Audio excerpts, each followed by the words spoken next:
I didn't realize that what I was doing actually changed the face of makeup and the course of the beauty industry. And it's pretty cool to look back, and think that. And, if I ever get back into the beauty industry, I plan on doing it again in a very different way.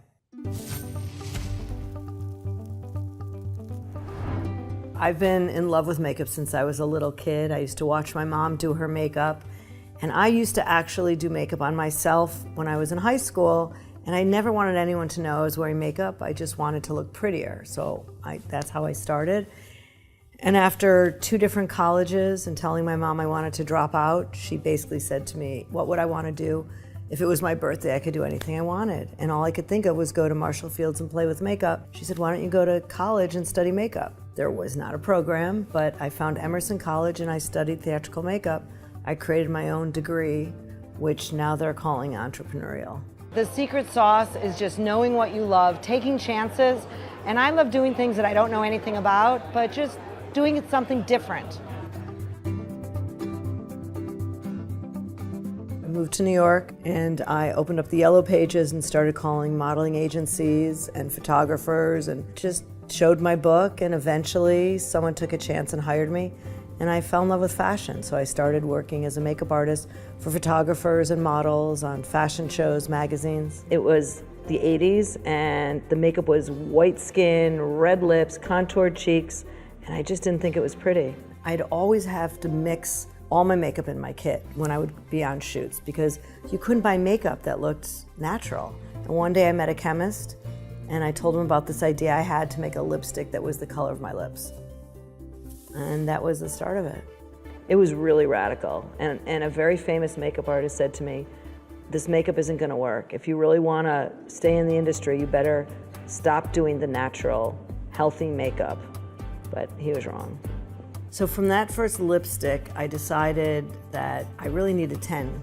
And I don't know why I picked 10, but I started to kind of think about all the different women I knew and from different countries, models, babysitters, friends, and I looked at everyone's lips and I made a collection and I started selling them out of my house to friends, to models. I just so happened to meet this nice woman and I asked her what she did and she told me she was a cosmetics buyer at Bergdorf Goodman.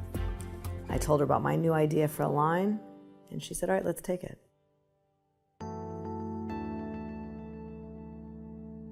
One of the many reasons we sold was we knew that with our lack of experience, to align with partners that knew how to grow a cosmetics business, the things we don't know was everything. That was certainly one of those moments where you realize, oh my God, I did this. But I'm also the kind of person, I never rest on my laurels and I never stop and think, wow, this is so cool. I'm always on to the next. So my job was to figure out how can I keep the company exactly how I wanted it.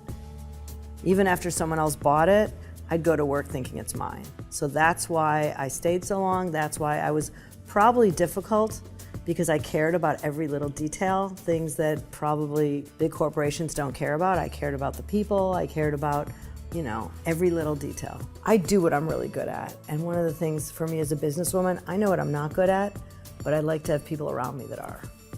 It's making your own rules. So making your own rules is just doing what you think is right and trying to do things different. And that's what being an entrepreneur is, reinventing.